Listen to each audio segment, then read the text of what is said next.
You are now listening to the Paul McGUIRE Report. This is Paul McGUIRE. Welcome wherever you are on planet Earth, wherever you are in the good old USA. It's been a strange 24 hours. I'll tell you what, and then I want to get into more on disclosure, deeper, wider disclosure, like going back in time, going forward in time, and the great spiritual battle for the ages. We're going to deal with that. Why? Because nobody deals with it at the level that we do deal with it. Now, yesterday, remember, I'm going to be very careful about what I say. So may I ask you, please, to listen very carefully to what I'm telling you now in the next couple of minutes. I'm not just going to come out and overtly say it, and I have reasons for that. And those of you that listen to me regularly, you know what the reasons might be or are. So I'm going to be nuanced. I'm going to be somewhat guarded. I have to be. It's not that I'm afraid. It's not for this or that. It's because I have talked about this in inescapable detail, and it's almost cost me, I'm going to stop there. It's almost cost me something. Cost me everything. So I'm careful about what I say and how I say it. So I'm outside. I didn't look at the weather yesterday. I just didn't. I was too busy. But all of a sudden, and where we live and the location of our studio is all up in a mountainous area that looks down on a massive valley. So you can see a lot of miles, and you can look down at a lot of miles. So you have a clear shot at the entire panorama of the sky. So I'm out doing some things. The next thing I know, I noticed the wind is blowing with, I don't know what the velocity of the wind was. It was blowing stronger and harder than I could ever remember. Now remember, I've been around the block. I've been on the East Coast. I've been in the Rocky Mountain regions. I've been all over the place. So I've experienced firsthand weird weather and freak weather. I've experienced it many times. I remember the cycles of California weather, and I've experienced that many times. And I remember way back when you could live in California and you could count on a modified California rotation of, let's just call it California seasons. They went away and something artificial took its place. But that's not even the worst part of it. Now, I've talked to you about certain technology that do exist. It's not a debate.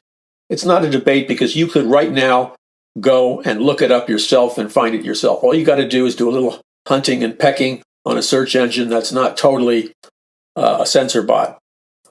So I remember I already knew the technology existed. I had read scientific reports on these technologies. I'm talking about technologies that can have and impact various technologies, myriad technologies that can have a very powerful impact on the weather, okay?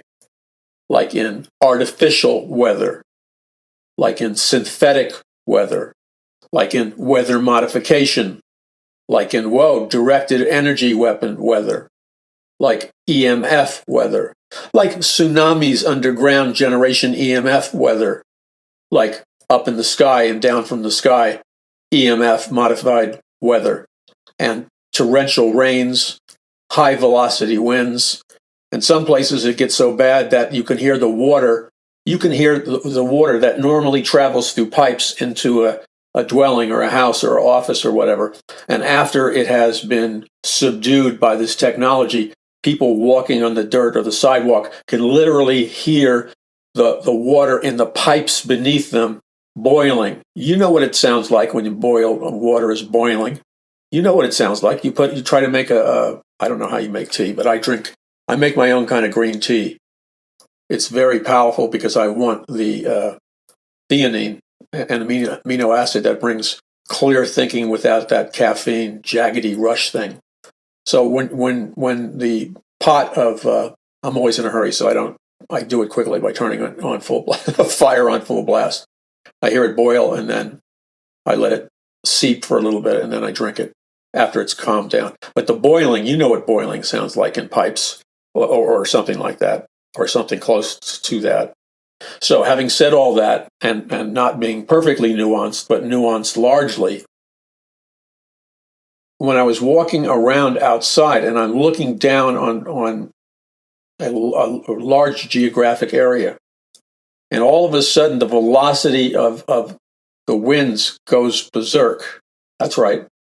the velocity of the winds goes berserk. And all of a sudden, like in some kind of terrestrial manic episode where Mother Earth, and I don't believe in a being called Mother Earth, and I don't believe in an idolatrous god called Gaia. No, I understand the Gaia principle and all that stuff, but I don't worship Mother Earth. I never will, because that's an idol.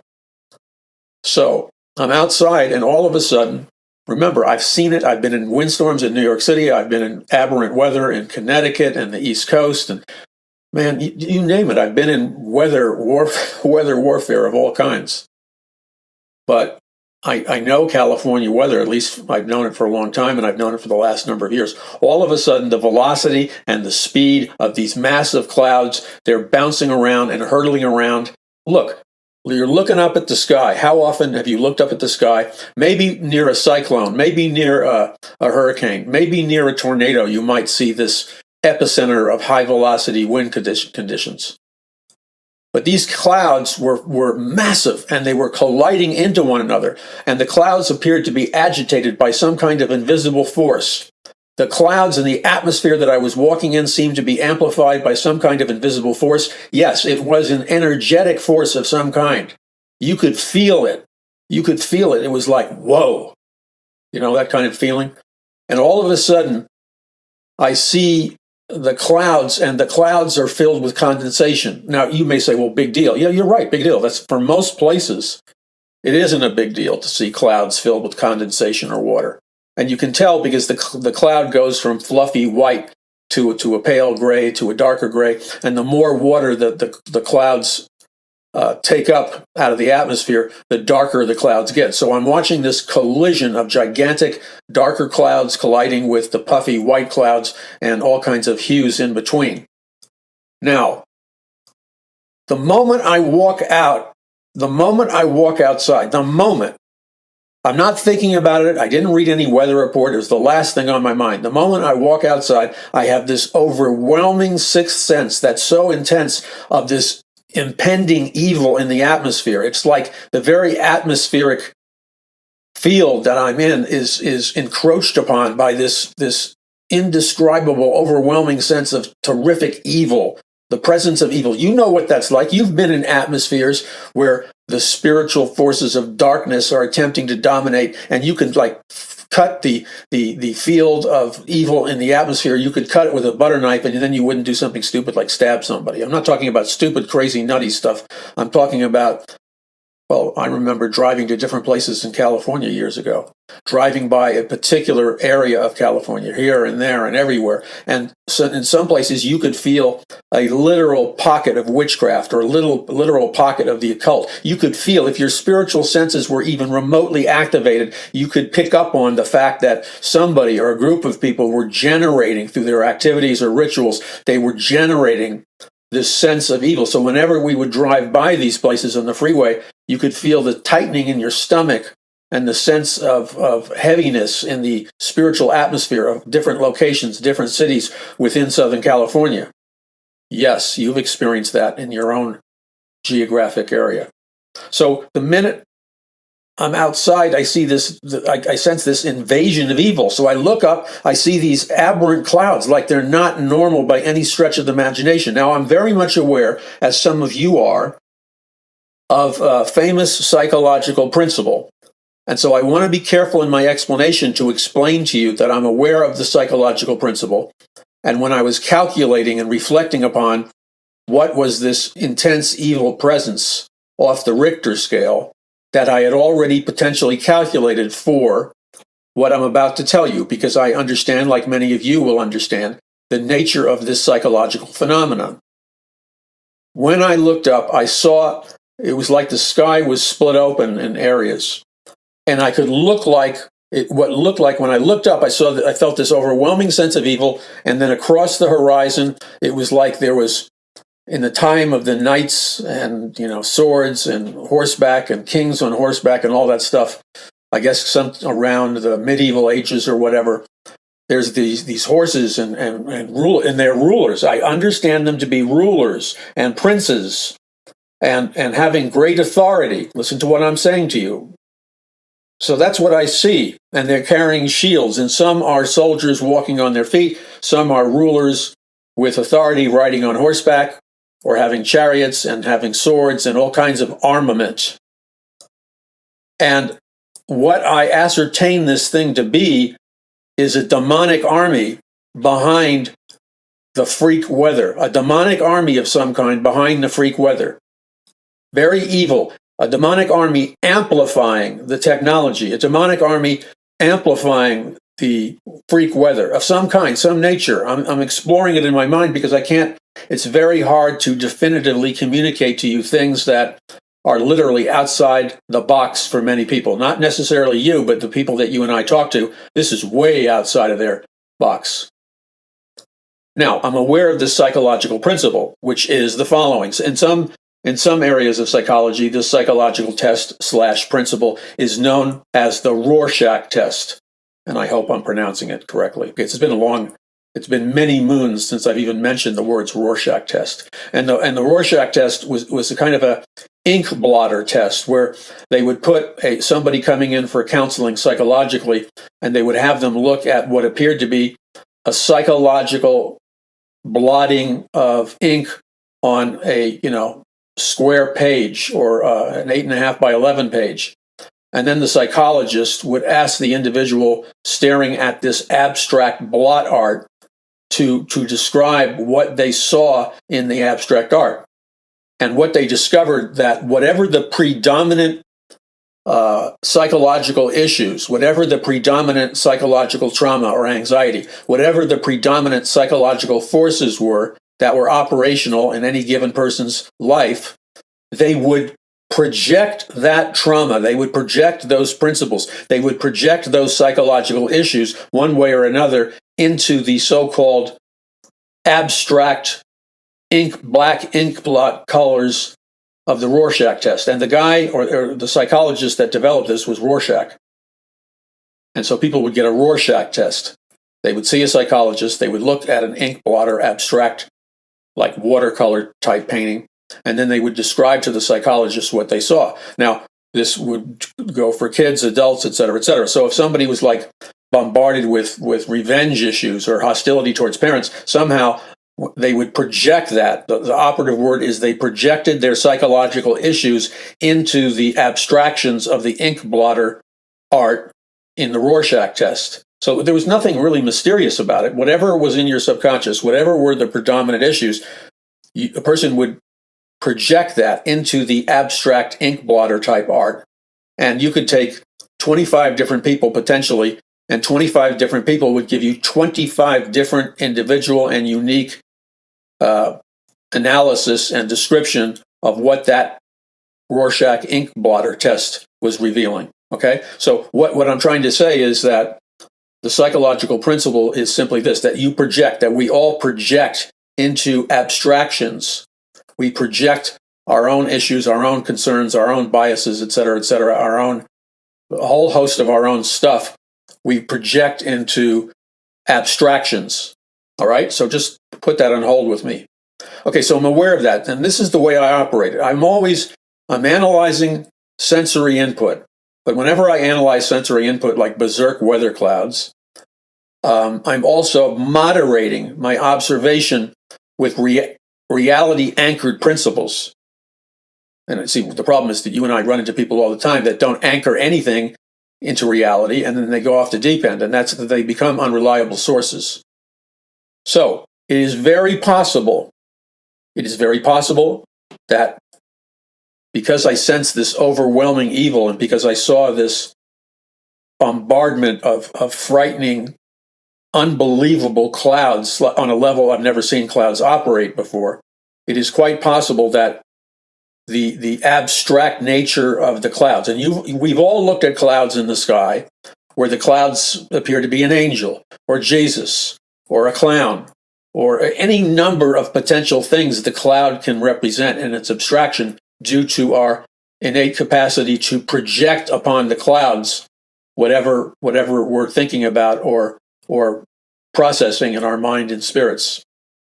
So it's very possible that I projected out of my unconscious or spirit man, that I projected these rows of demonic warriors and princes and principalities and powers riding horsebacks, holding spears with their foot soldiers, wearing armor in some kind of medieval knight warfare lineup. It's very possible that that was nothing more than a projection out of my own mind, and that if we were to look at it, or somebody else was to look at those clouds, they wouldn't have seen those definitive figures that I'm describing to you. It's very possible.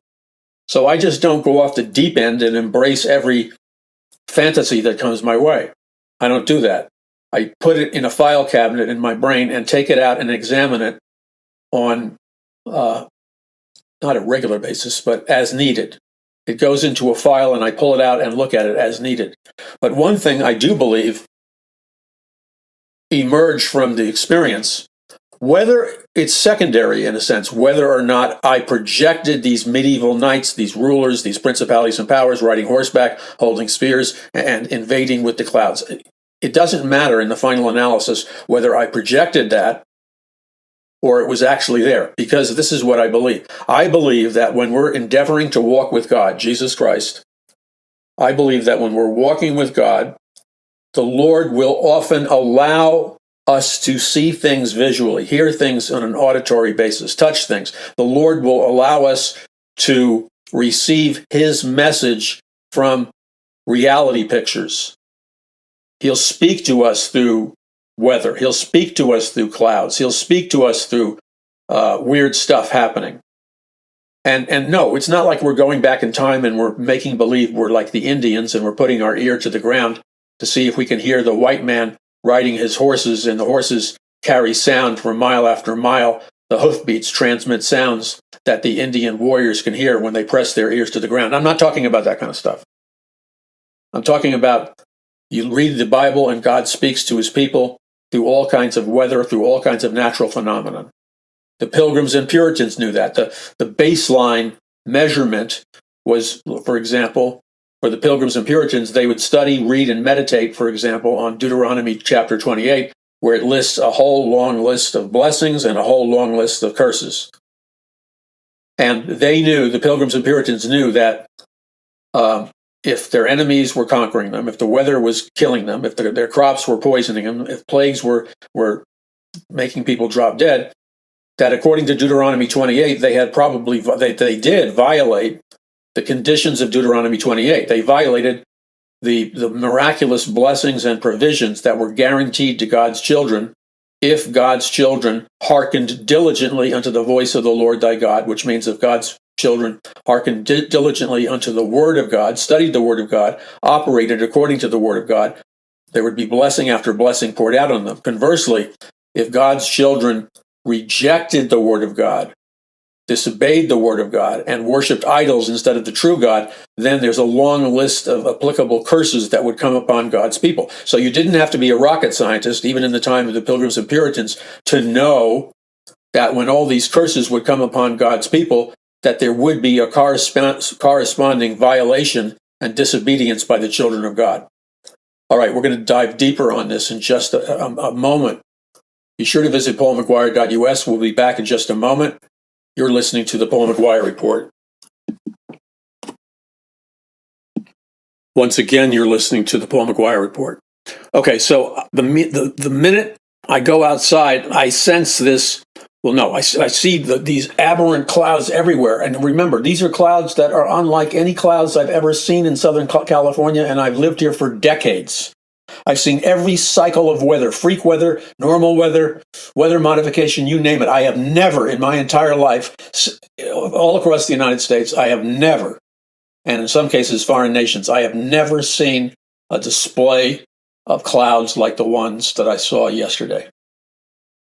These clouds were large, and they moved. They were propelled by some kind of incredible invisible energy. In fact, you could feel the energy in the atmosphere. You could feel the energy in the air.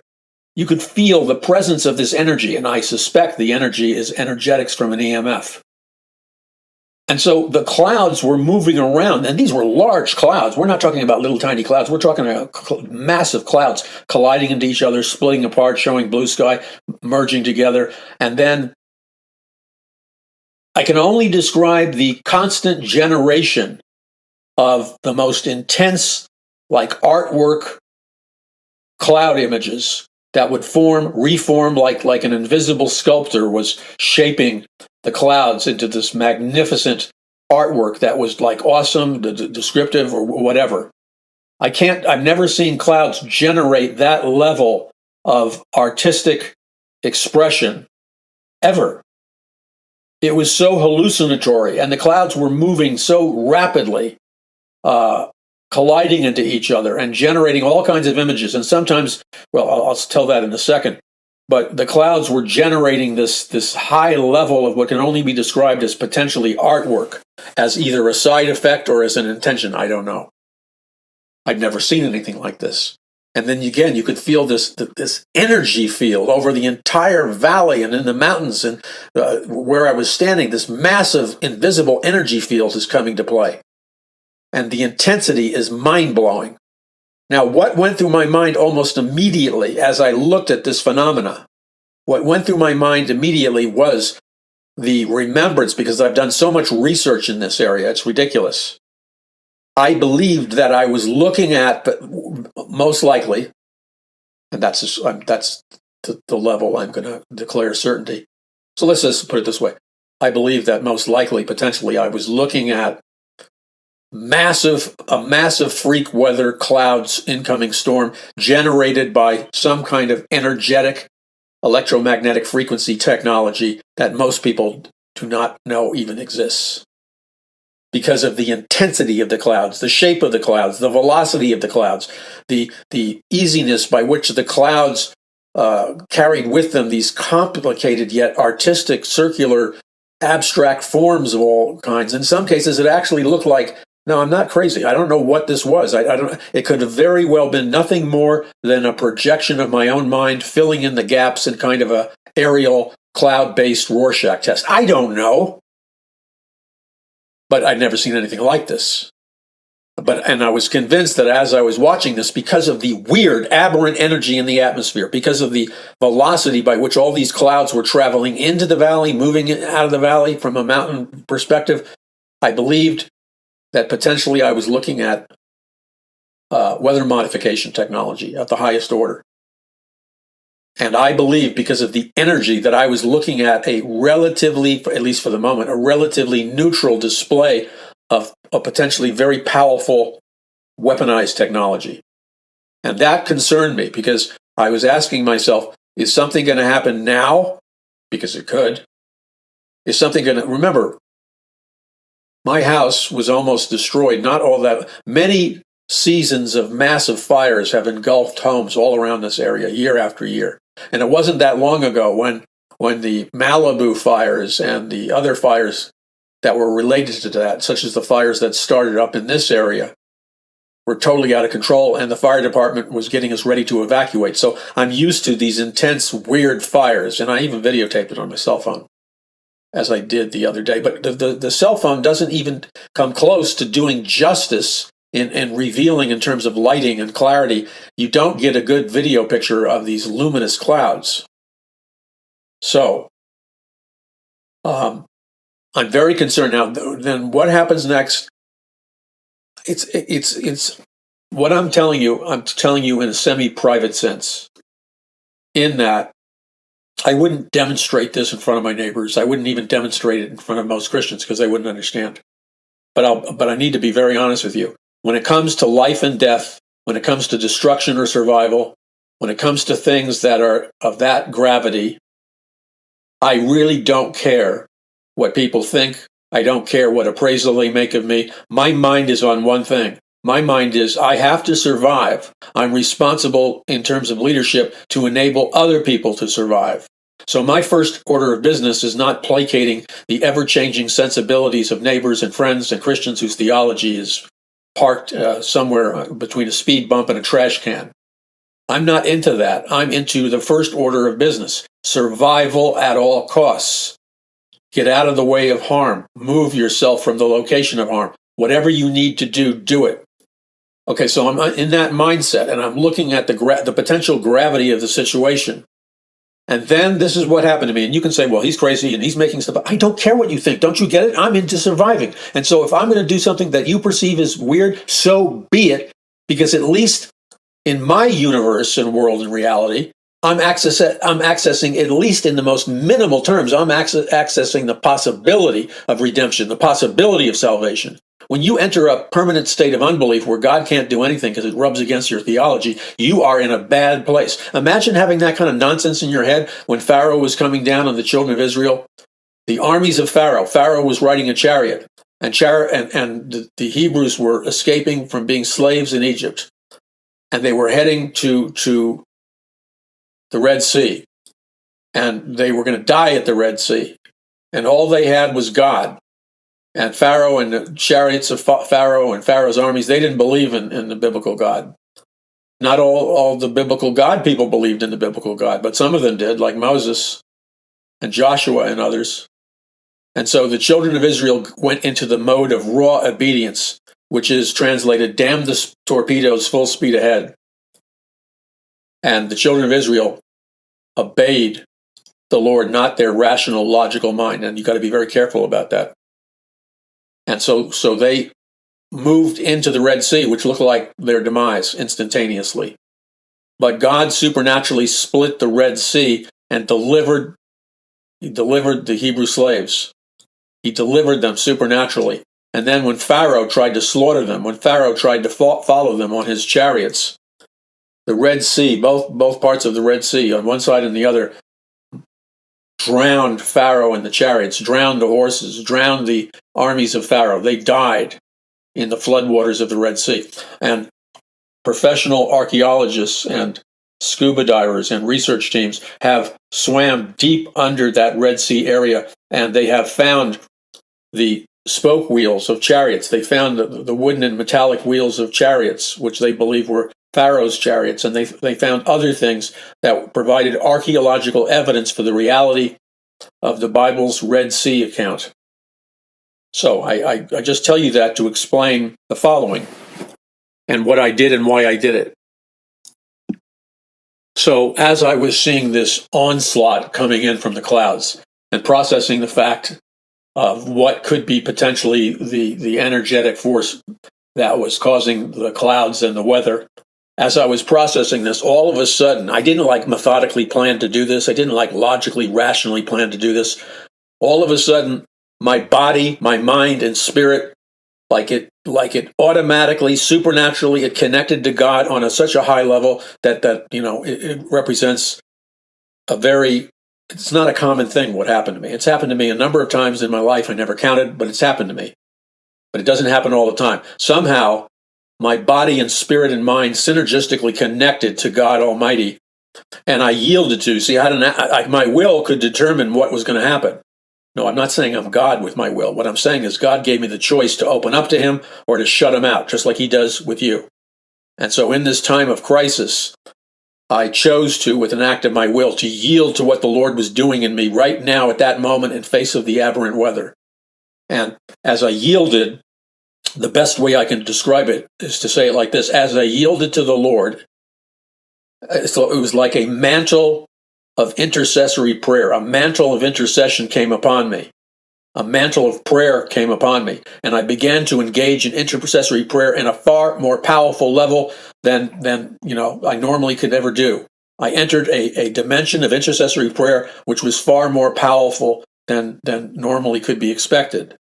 I mean, I just yielded to it, and it came upon me. It was like this divine connection occurred, and I was electrified with the presence of God, and it was like God Almighty just stepped in my being into a deeper level, and I began to pray with an authority. I began to pray with a power that I normally can't get into that state. I can't do that by myself. I didn't make this thing up. It was a supernatural occurrence in my life, and I could have a choice. I could risk being a fool, but I don't care what people think, including my neighbors. I would look over my shoulder to see if they were looking, because I recognized that I was praying kind of loudly. There was nobody around, but you never know. I have a loud voice, so it carries. So I'm praying, and I must have prayed in this heightened state of intercessory prayer for about 4.5 minutes straight. And I was praying things with a boldness and an expectation. I was calling in the miraculous defense of God. I was banishing and commanding demonic armies and principalities and powers. I was commanding them in the authority of Jesus Christ to vacate and go into a place and self-destruct. I was praying all these things out of my spirit. I was praying on a level that I normally can't do. And I just stayed in that flow of God's prayer. I stayed in that flow of waging intercessory war prayer with intercessory prayer. I stayed in the flow of that. And as I obeyed the Lord, and I didn't have to blot it out, the need was so great that my mind was fixed on God, and I began to cry out to God for deliverance and protection, not only for myself, but neighbors, the geographic area. And there's a particular circumference of geographic areas that I regularly pray for and ask that all the people living or working in these areas would come under a hedge of supernatural protection through the blood of Jesus Christ, whether they deserve it or not. I stand on God's grace, unmerited favor for them, and I pray. So I entered this 4.5 minutes approximately, could have been longer. I don't know how long it was. I was so caught up in powerful prayer, and I was literally assaulting demonic powers, both human, technological, whether it was coming from one powerful individual and a group of individuals, technology, the people behind the technology. I was coming against all these things in the authority of Jesus Christ. And as I would look at the clouds, the presence of the enemy was still in the clouds. But I wasn't into that mode. I just kept pressing on in prayer. And I felt the power of God just move through me on a level that I can't do by myself. And then after about 4.5 minutes, very slowly, the energy in the air began to change. The evil began to dissipate and disappear in the atmospheric air. Very, almost imperceptibly, very subtly, there was a massive transformation in the energy fields, in the clouds, and over the valley, over all these homes, and there was a massive change in the energy field. And at a particular point, after about 4 minutes, or maybe 3.5 minutes, after a particular point of intense prayer generated by the Lord, I felt the onslaught of evil manifested by the clouds and the weird, freaked out weather. I sensed that it was broken. It broke. Whatever attachment, whatever connection was occurring between the physical reality, the people, myself and others, and the clouds, it broke. Whatever demonic thing, whatever Luciferian thing, whatever evil technology was being employed, I felt it break. Like it stopped. It stopped. I could feel it stop, and I could sense that I was delivered, and the people that I prayed for were delivered. And I felt that, at least for now, the attack was definitely over. It was like somebody pulled the plug out of the electrical machinery. And once you pull the plug out, it stops. So I pulled the plug out of the evil energy field, if you will, and there was a dissipation and a vanquishing of the evil presence. The demonic entities or whatever, they dissipated, they went, and there was a lifting in my heart, in the atmosphere, a lifting, and then poof, there was a clarity, a peace, a subtle joy, a cleansing of the atmosphere, and a release in my spirit that the decisive blow had been dealt to whatever was turning up this onslaught / invasion. For now, it was crushed. And I felt at that moment, not that it would be over permanently, but I felt at least for that moment, I was relieved for that moment of my prayer warrior assignment. Now, if you were to hear me pray, you might say, what is this guy praying? Who does he think he is to pray like that? And I understand that. I wouldn't normally pray in front of you. I wouldn't pray in front of anybody, but the need was urgent. So I didn't pray in front of anybody that I knew. And I did look around to see if somebody was watching or listening in. But I wouldn't normally pray like this in front of anybody else. I wouldn't normally even talk about it publicly, except I'm trying to teach a principle for utilization by you in your life. And in order for this thing to work, you've got to confront in your inner man or inner woman, you've got to confront the inner propensity to be a man pleaser, to please society, to please your Christian friends, to please the people around you. Because they're not going to like it when you pray like this. They just won't. And so I make every effort possible to pray in seclusion, because I don't want to have that negative perception impact my willingness to obey God in high-level prayers. And I'm well aware of the fact that if somebody was to hear me pray with such boldness and with such incredible magnitude, that they would think I was flat out crazy and full of myself. Well, you know what? This is between me and you, semi-privately. I don't care. I mean, I do care what people think to some degree, But I'm not going to stop praying for deliverance and healing and protection for my family, my neighbors, the areas that I live, the territories, people's homes, apartments, or whatever. I'm not going to not pray. I'm not going to stop praying to please all these critics. In my mind, the issue is clear. It's a life and death struggle. Either I pray, somebody prays, or we all pray. But if somebody doesn't block this thing in the invisible realm, then it isn't going to stop. So, there's a certain risk. It's not cataclysmic, but there's a certain risk in sharing this publicly. But you know what? I made the decision a long time ago that I'm following Jesus. I'm not following public opinion. But I'm not going to run around like a fool, disgracing myself. But it's not my central concern. And I'm not going to tell you it's not a concern. Of course it's a concern. It's a concern that we behave publicly in a rational, logical way, and we don't come off like nuts. But in an emergency situation, for crying out loud, it's all hands on deck. So I'm trying to impart that to you, this all hands on deck mindset. Okay, so we're going to take a deeper dive further into related areas on today's edition of the Paul McGUIRE Report. And we're going to talk about all the weird things that are going on. And you know what?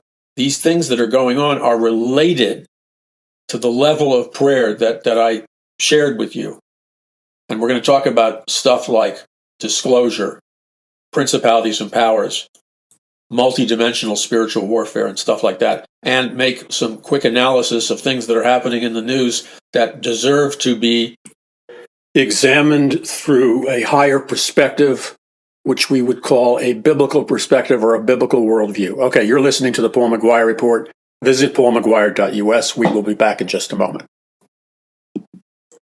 Once again, you're listening to the Paul McGUIRE Report. This is Paul McGUIRE. Okay, let's take a visit at the news. First thing I want to say up front is that whatever it is, whatever situation, whatever so-called news event is happening, whatever it is that is grabbing the attention of the mainstream media, the alternative media, and all the technological things like, social media, internet, video, television, on and on and on. Whatever is grabbing the attention, and whenever a great majority, if not almost every single outlet, is reporting the same story, you have to ask yourself the question, is that story worthy of this heightened level of examination? How come some stories kind of like appear to come out from the middle of nowhere and then they dominate the news? And then other stories, which are equally valid, if not more valid, are either not even covered at all, they're totally ignored or dismissed. That's probably the majority. The majority of worthy stories are completely ignored because they don't fit in with the agenda of the people who own and control all of the media.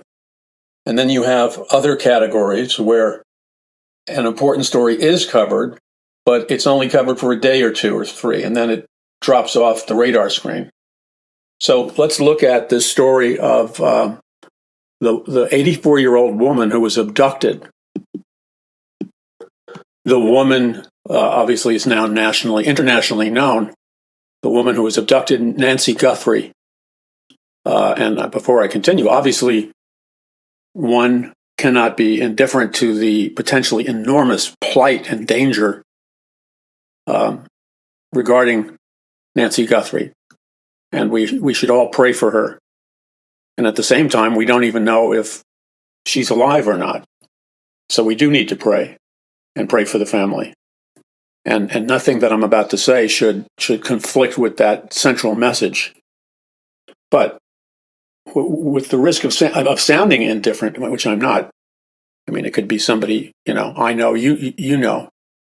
The fact of the matter is, this fits into the category of one of these news stories, which is important. Yes, absolutely, it's important. It's absolutely important to save Nancy Guthrie's life, if possible, by alerting people everywhere to the descriptions of who potentially did this, etc., or who might have inside information. That's very important. Now, having said that, this does fit into the category, potentially, of what we could call a psyops or psychological operation, in that when you see the mass media being bombarded by a series of inexplicable news stories, quote, that are of such a nature that they demand or they call the attention of millions and millions of people who become fixated with this story as they would going back to the time of all the other stories. It's one crisis story after another. And I know you've noticed it, I've noticed it. Notice how that the media is like a gigantic empty canvas, like a massive artist's canvas with nothing painted on it yet. That's the media. And then an artist or artists come to the canvas and they begin to paint something. And if it's not an abstract painting, it would be a painting of a mountain, a stream, a flower, or whatever. But initially it starts out like an empty canvas. So the media is somewhat like an empty canvas. It's a technological, digital empty canvas. And then what would normally be worthy news stories, and I'm not saying the Guthrie thing is not worthy, it is worthy, but what is the true reason that it's receiving such prominence? There are a number of elements in the story that warrant attention. So, for example, there's this whole Bitcoin thing. And, of course, Bitcoin is a electronic currency, and there may be a larger story underneath that. I don't know. I'm just speculating. The other is Savannah Guthrie, who's in the media. And I didn't recognize her name, but as soon as I saw a video with her face, I recognized Savannah Guthrie instantly. But I didn't know until doing research the other day that Savannah Guthrie has, in a sense, journalistically attacked President Donald Trump on a whole number of things, apparently to his face. She's just gone after the President of the United States. Now, that becomes a newsworthy mention. And why did it take me so much time to find that out for myself? Why wasn't that front and center in the mainstream media and the other media? Because it is a very, very important issue. The other issue is that I believe it's Savannah Guthrie. It's very hard to follow track of the story. You have Savannah Guthrie, one sister of the 84-year-old Guthrie woman, and then the other Guthrie sister, who's Anna Guthrie. And one of the Guthrie, I think it's Anna Guthrie's husband, got a very high-profile job with one of the top media public relations agencies that their specialty is fixing a troubled politician or a troubled media personality's image over the mass media. In other words, they're like fixers. If somebody's image has become tarnished or they're associated with something that's not good, then they would hire this prestige company to clean up their media image.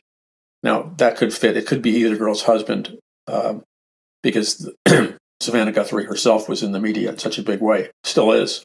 Okay, so that's important, but that doesn't still justify it becoming this iconic news story that this media they're bumping all the other stories. Like last night on Fox News, they basically bumped all the other stories, and it was like 4 hours straight or longer. I mean, I didn't stay with it that long. 4 hours straight or longer of coverage. And notice, and I know you have noticed this, notice how the media, the mainstream media, and even the alternative media, they'll play the same video images, the same photographic images over and over and over and over again until you get nauseous. Notice that. They don't have any new footage, they say. Why? What would be the purpose of showing the same footage? In this case, it's the footage of some guy wearing like a ski mask, and he's standing in front of one of these small home security cameras, and then he's wearing these weird like gloves that look like they're made out of saran wrap or something. I don't know what his gloves are made out of. And yet the Ring security system, R-I-N-G, that's the name of the security system. They're taking classic video of him and also classic still frames of him that the FBI has analyzed. So you see those frames in black and white over and over and over again. Wherever you look in the media, it's constantly that.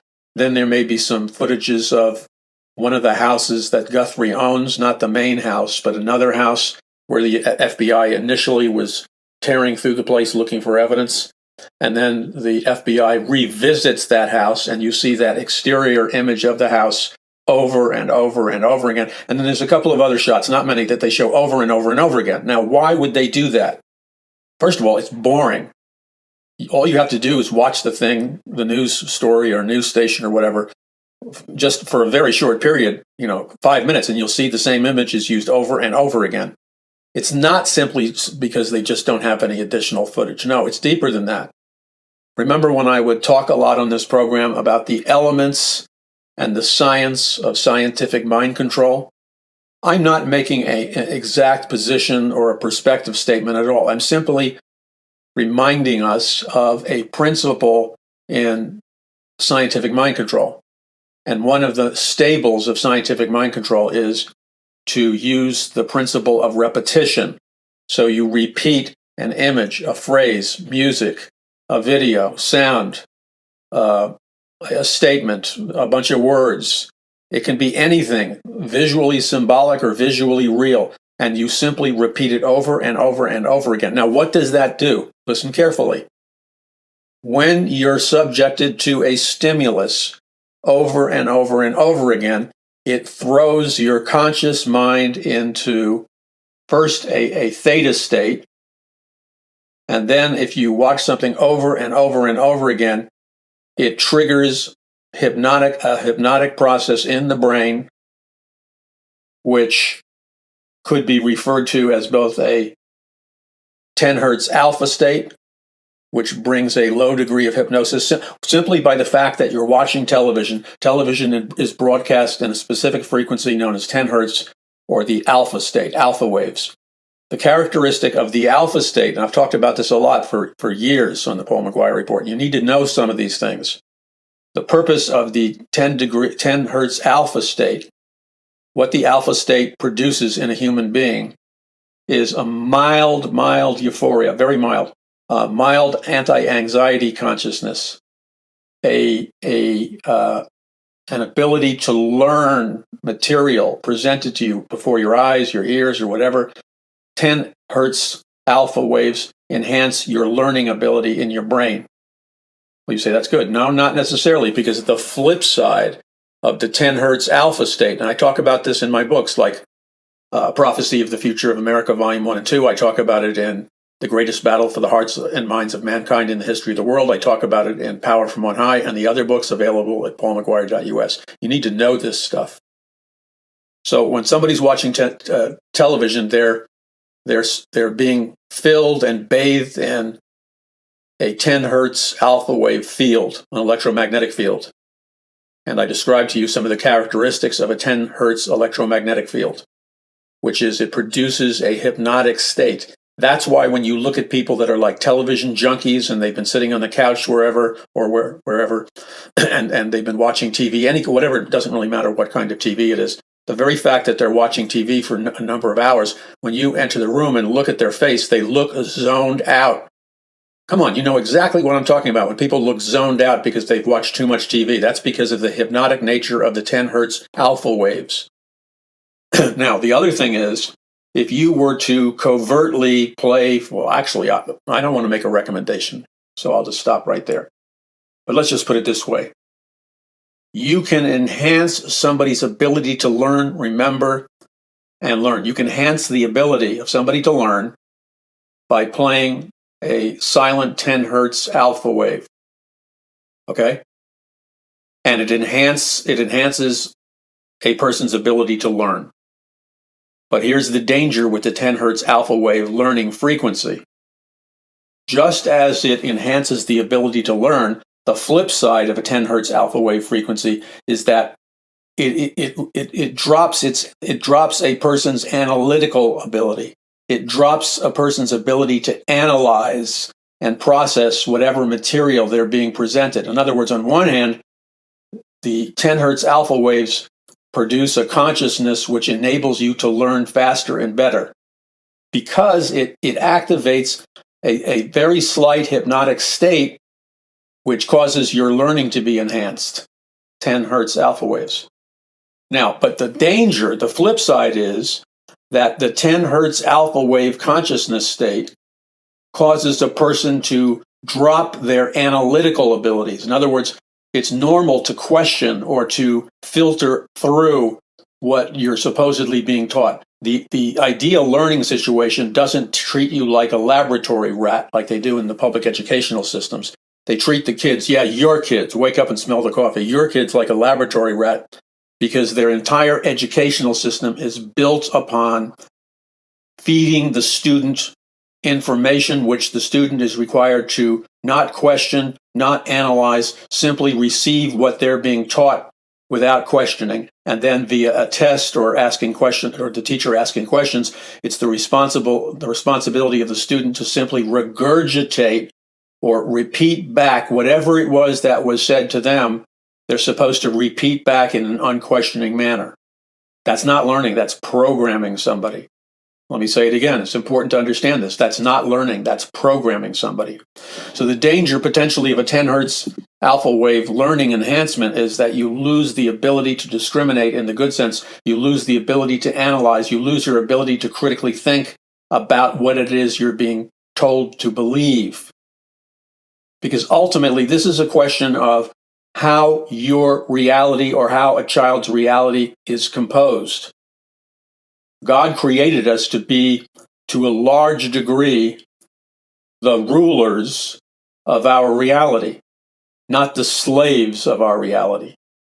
Okay, so that's the downside of a 10 hertz alpha wave learning thing, is that the brain loses the ability to analyze, discriminate, be analytical, and exercise critical thinking.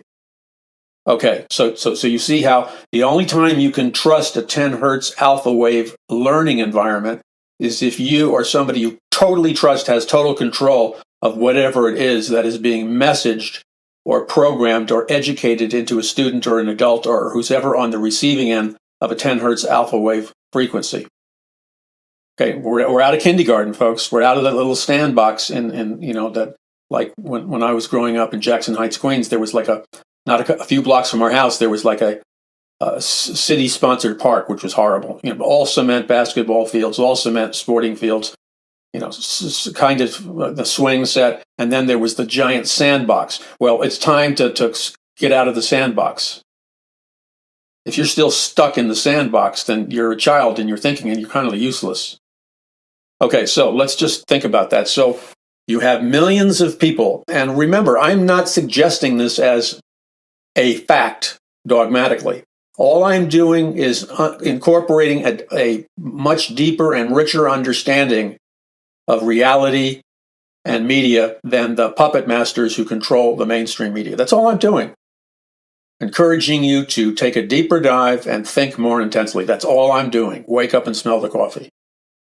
So, when you know that constantly used dynamic of repetition, psychological dynamic of repetition, then when you also know that there are massive millions of people watching this Guthrie news story, which is on all the different media and technology, it's just playing constantly.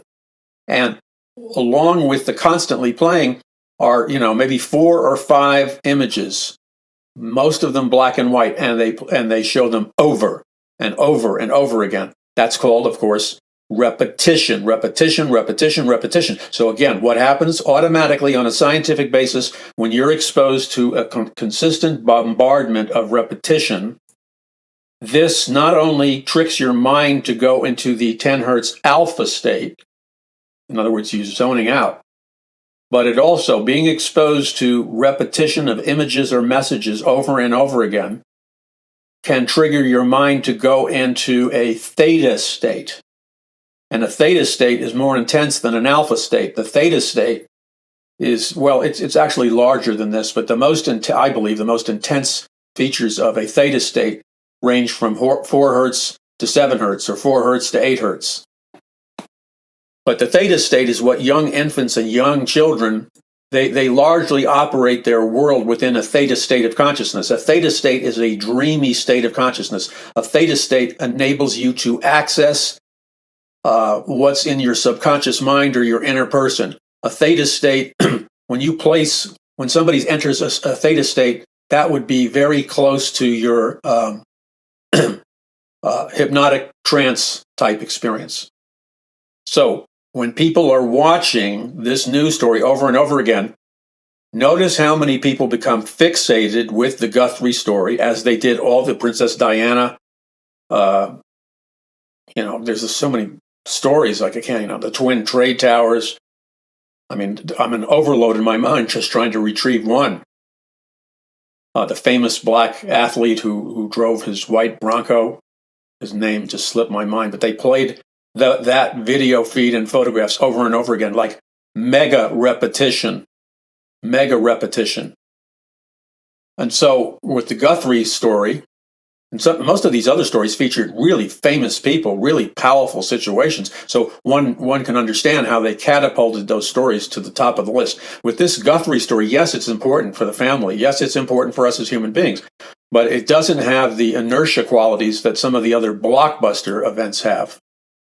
So you have millions of people. Now, what's happening, this again is my hypothesis. I'm not saying it is a fact, but based on analysis, I am investigating the possibility. So you have countless millions of people who you've seen them, they have become, you may be one.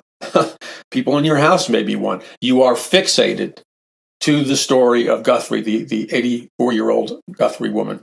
You're fixated with the story. You're addicted to the story. You'll sit there and watch. They'll change a couple of sentences here and there and do the same show with a different host over and over again on all kinds of news programs. It's essentially they got 2 or 3 sentences of information and they'll repeat it over and over again. And they might throw in a dash of 1 or 2 extra sentences to make some microscopic difference between it and the previous news show. And then they keep rotating those 4 or 5 black and white images of the so-called Guthrie evil person coming to the ring camera.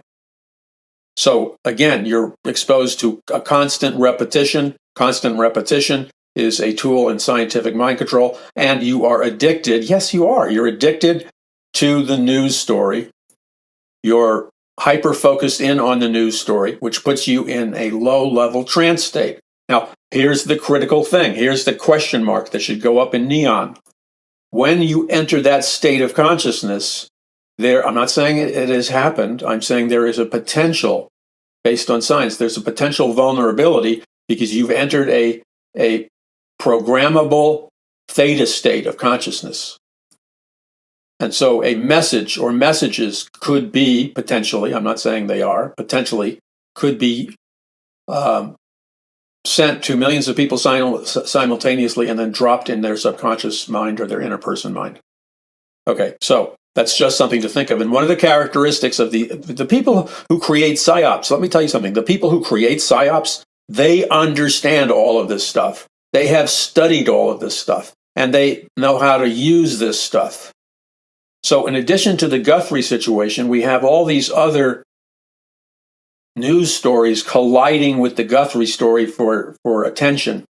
Could it be that the primary reason of the Guthrie story, despite the seriousness of the 84-year-old woman's plight, could it be that the story initially was puffed because it had enough ingredients to create a diversion story? And the purpose of a diversion story is to create a news story largely amped up through various mechanisms. They create a news story that becomes so red hot in the eyes and minds of the public that people are addicted to this news story. And so the news story like Guthrie potentially, I'm not saying factually, potentially could function as a diversionary mechanism, drawing millions of viewers away from what could be the really important. There could be, among all the stories that are out there, there could be hiding behind the scenes somewhere a story ready to explode.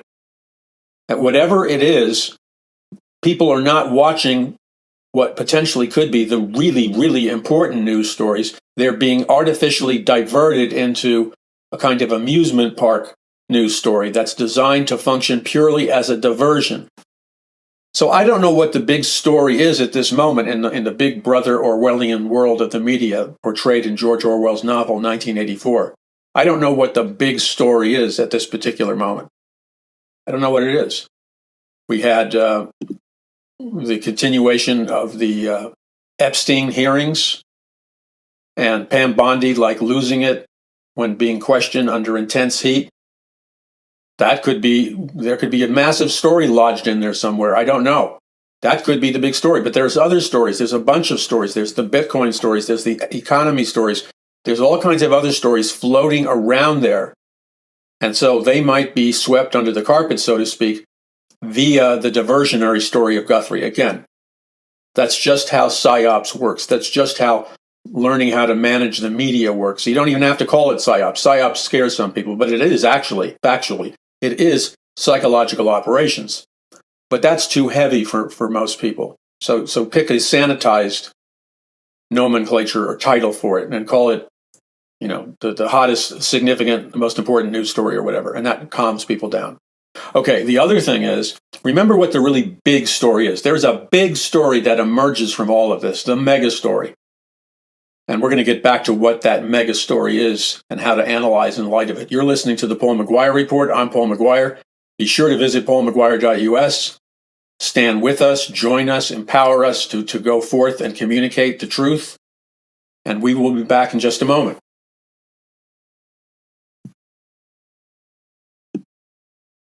Once again, you're listening to the Paul McGUIRE Report. This is Paul McGUIRE. Okay, so the big story, the mega story, is really the same mega story for year to year, going back a long, long time.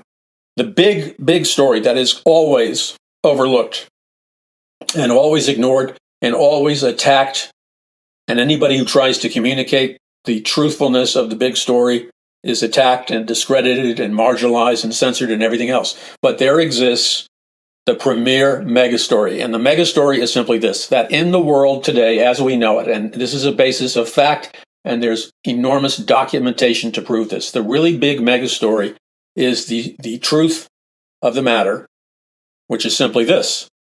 There exists a largely hidden, a largely invisible elite, a 1% of the population, if you will, of the most powerful international banking families and super wealthy families that consists of super billionaire families and super trillionaire families. And these elite families, to a significant degree, have a common theological belief or common spiritual belief in that, to various degrees, they're either secular humanists, but the case can be made that hardcore humanism really is Luciferian Satanism in just a slightly different package.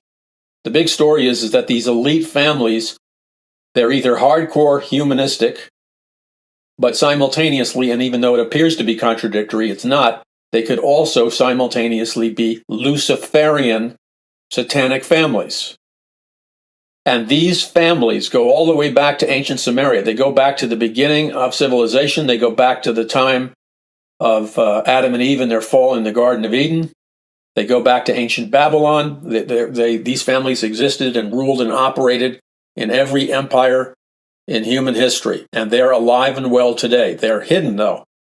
So, like, you can call them the Illuminati, but as somebody was talking to me the other day, Illuminati is an irrelevant word because the chances are overwhelming that these elite people have long ago stopped using the words Illuminati or something like that to define themselves. They are constantly in motion, so they're not going to stick around with an accusatory description like Illuminati. The word Illuminati is a loaded term. So you can bet your bottom dollar that they're not using anything like the Illuminati. It's a whole new set of words. In the same way, the World Economic Forum, the WEF, which consists of the elite trillionaire, billionaire families, they decided right in front of the public to change the name of their proposed New World Order. They changed it to the Great Reset because they knew that the words the New World Order was loaded with negatives about a global government, about a global religion, about a global economic system, and it had very negative perception ratings in the public. So the World Economic Forum, who are, by the way, the elite globalists, the World Economic Forum, changed the name radically of their proposed New World Order, and now they call it the Great Reset. Same thing, but they changed the name. That's all. That's how the game is played. But these people are elite people. They go back, just taking a nation like Great Britain or England. And if you go back generation after generation after generation, you can go back 5 generations or more of people who are the highest level royal families, elite families that exist in Great Britain. And you trace the genealogy or you trace the family line of these elite families, and you see that generation after generation, they may even change their last names, but They are part of what are called Illuminati bloodline families. They are the elite families that really secretly control Great Britain, and they're the elite families that secretly control the world. And so all the people who function as chess pieces in this great chess game between God and the devil, let me give you just one concept. The founder of this never proven theory of evolution, Charles Darwin, the founder of, or creator or discoverer, whatever you want to call it, of the theory of evolution. That's why it's called Charles Darwin's theory of evolution. That was radically embraced and promoted by the secret globalist elite societies in Great Britain and around the world. They still radically promote Charles Darwin's theory of evolution to this very moment. But when you look at the history of who was Charles Darwin, and see, you got to look a little bit deeper than the stupid, superficial analysis by the really pathetic media that are so shallow. It's embarrassing. Their intellects, their knowledge base is so shallow, it's embarrassing. I would be embarrassed to claim that I even watch their shows, for crying out loud. Never mind listening to them and quoting their point of view. Only an idiot, only somebody who is truly a 1,000% qualified idiot would do that. So, you don't superficially promote, report shallow news. That's not even news. That doesn't even make it to the level of good gossip. You do your homework, for crying out loud. So you look at who were the parents of Charles Darwin and the grandparents, and you keep going back generation after generation. You go back at least 5 generations or more, and you discover that Charles Darwin comes from a royal elite family. I can't pronounce it off the top of my head, but the real name for Charles Darwin, the last name, begins not with a D, but it begins with a W. Charles Darwin came from a family that began with a W, a totally different named family than the one he calls himself in scientific and public circles. So he's not at all who he claims to be. And this family line that he comes from, that begins with a W, is one of Great Britain's elite, royal, secretly powerful elite families. So he was chosen, he was groomed, he was developed, he was positioned, quote, to discover the theory of evolution. That didn't come about because he was perspiring as he was looking under a microscope, for crying out loud. He was chosen to carry the ball of this theory, which was designed to destroy Christianity. It was designed the theory of evolution was put together with a specific agenda. The agenda of the theory of evolution was to destroy Christianity, destroy the family unit, destroy a Judeo-Christian society, and destroy a biblical worldview, and destroy the biblical account of creation and an infinite personal living God of the universe. The theory of evolution, and Charles Darwin, he's portrayed as this almost victim of scientific discovery. No, he signed up for what he did. He was rewarded for what he did. He was celebrated. He was esteemed. He was worshipped. He was a sellout. He was a member of the globalist elite. Now, anybody who's teaching you, telling you to read a textbook, telling you to read an article, speaking about it, should be giving you an in-depth disclosure of what really happened, not just a bunch of hammy propaganda points. Do you understand what I'm saying? All right. I know you do. This is the Paul McGuire Report. I'm Paul McGuire. Hang in there. We'll be back in just a nanosecond. Yes, you are listening to the Paul McGuire Report, and I'm Paul McGuire. Okay, so Charles Darwin, the father of the never proven theory, by the way, it's never been proven, the father of the never proven theory of evolution, Charles Darwin. Darwin was not his real name. His real name, when you look at his family's genealogy, Charles Darwin's real name was Wedgwood. And that's the beginning of full disclosure on Charles Darwin. He wasn't just some guy, trying desperately to make it in the field of science. No. Despite the fact that the AI engines are covering up full disclosure on Charles Darwin, as they do many subjects, the Wedgwood family, they will admit that both the Darwin family and the Wedgwood family were closely interconnected through intermarriages. Now, see, this is where you have to learn how to read between the lines. So Grok AI is telling me the Darwin and Wedgwood families were closely interconnected, including through marriages between cousins, which was not an uncommon in upper-class British families of the era, but led to some inbreeding concerns that Darwin himself was worried about. Okay, so when you know your stuff and you can learn how to read between the lines, it opens up an entire universe of information to you. First of all, the denials by Grok and others of anything potentially sinister doesn't mean a hill of beans, because according to Grok's own word, Charles Darwin himself was concerned about the negative genetic effects of inbreeding. Now, what we're talking about is an historical fact.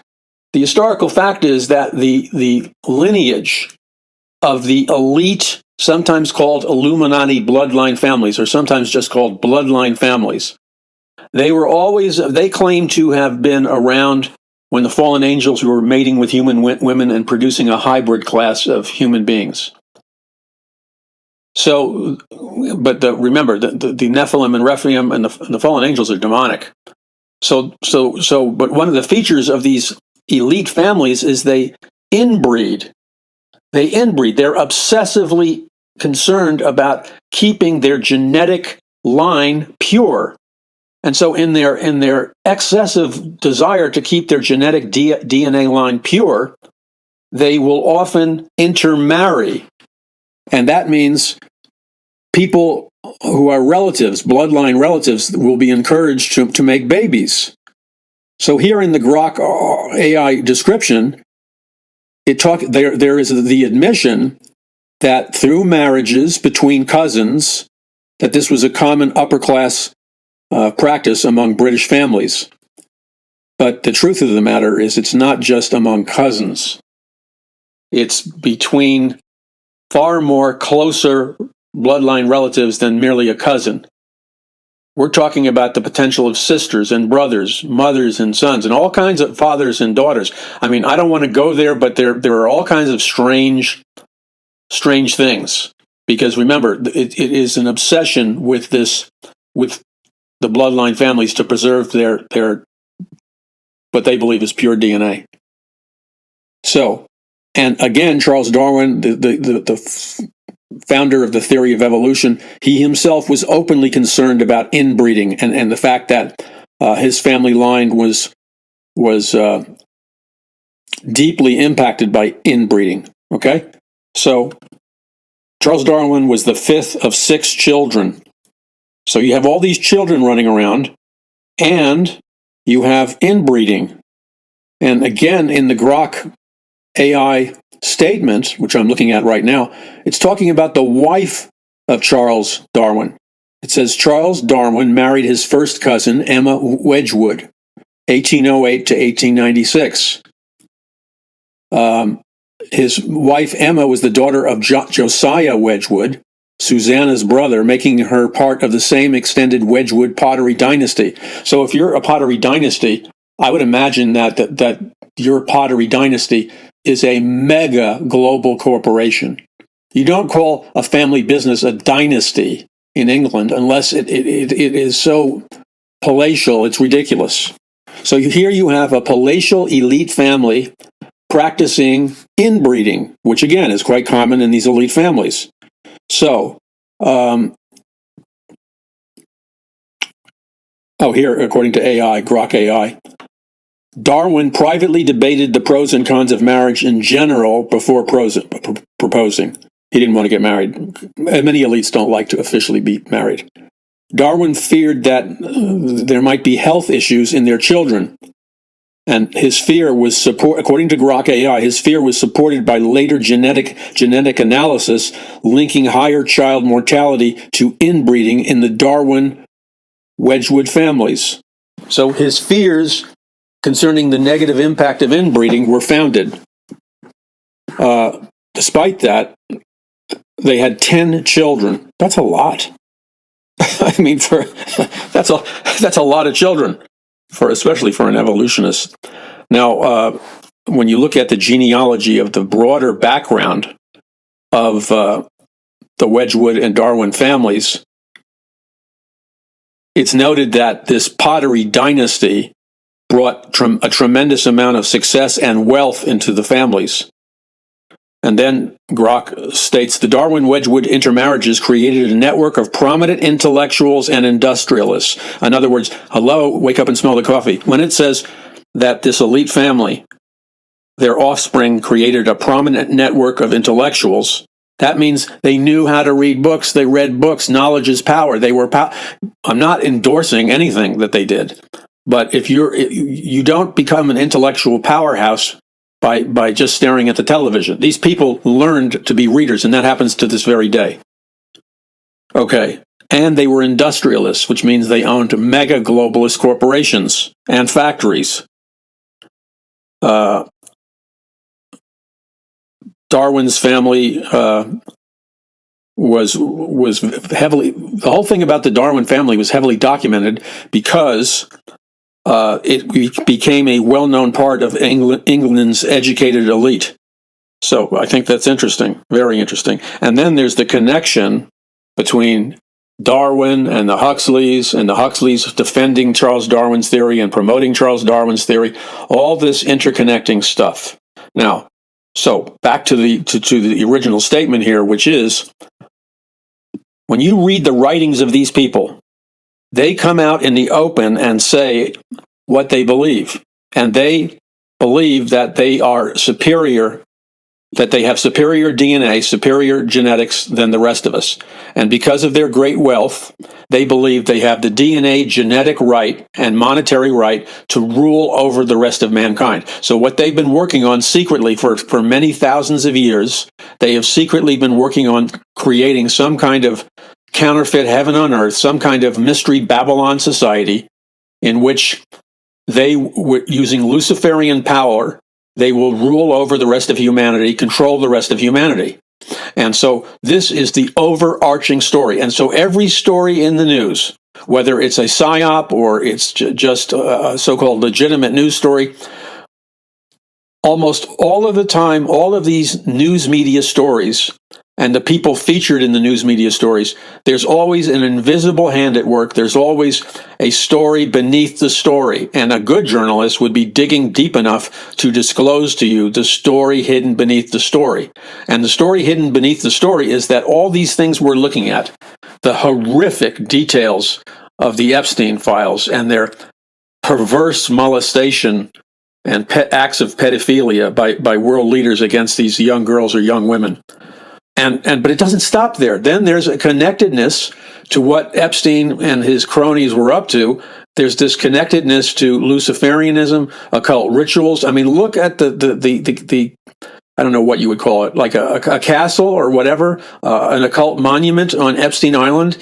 It's a temple. No, excuse me. The more accurate word would be that Epstein had a literal temple on Epstein Island, and that temple is that large square building or large square structure that is in bright white, and then these blue stripes, these royal blue stripes circle the bright white color of this temple. And the temple is a temple of Isis. And Isis, as you know from listening to this program, Isis is the female goddess who originally was the wife of Nimrod, the founder of Babylon. And according to the historical legends, Nimrod met his wife to be Isis, who was either a prostitute or a madam of a house of prostitution. He married her. He took her to ancient Babylon, and then the story continues. She murders Nimrod and covers it up. And there's all the occult messages and symbols, the predominant occult messages and symbols in Freemasonry and Masonry and the occult stem from ancient Babylon, Nimrod and his wife Semiramis or Isis, the murder of Nimrod, the castration, and the way that Nimrod's wife Semiramis impregnated herself with a phallic object via the claims of a supernatural impregnation. This is the basis. This is the occultic basis of the giant phallic symbol monuments all over the world, like in Washington, D.C. The Washington Monument is at its core a gigantic phallic symbol. And then opposite the phallic symbol of the Washington Monument is the Washington dome structure of the building facing the phallic monument. And the dome structure is a womb. The dome structure in the architecture it's symbolic of the womb of Semiramis. So remember, this cult of Freemasonry and Masonry and many of these occult activities, they're always incorporating perverse sexuality or perverse sexual images. It goes hand in hand. And so you have the phallic symbol and the womb. And of course, you know, if you've taken basic sex education, you know what happens next. So this is part of this occultic secret society. And so it's not an accident. When you understand, that's what I try to educate our audiences about. When you understand the basics of these occult religions, and by the way, this plot to take over the world by first destroying America and enslaving the human race, this plot is a Luciferian plot. It is connected to high-level occult beliefs and teachings. It is the personification of what is called Mystery Babylon, which I've been writing to you and warning you about for decades. And it's playing out. The intensity of this spiritual warfare is playing out right before our face, right now, in a plethora of news stories that all appear to be different and separate, but when you peel back the layers, you discover that they're not independent and separate news stories. They're all connected to the greatest story there is. That the greatest story that there is that Jesus Christ is God, that there is a heaven, that there is a New Jerusalem, that there is eternal life, that Jesus Christ is returning. That's the greatest story of all. Underneath the greatest story of all is the account of the demise of Lucifer and the demise of all those who chose to follow Lucifer as God. This is Paul McGuire. Help me get that message out. Visit paulmcguire.us. Give as you feel led to give, or donate safely at paulmcguire.us. Be a prayer warrior for us, me, and everybody associated with this ministry, and watch our back. Together we can reclaim America spiritually, and together we can proclaim the truth. Again, this is Paul McGuire. Visit paulmcguire.us.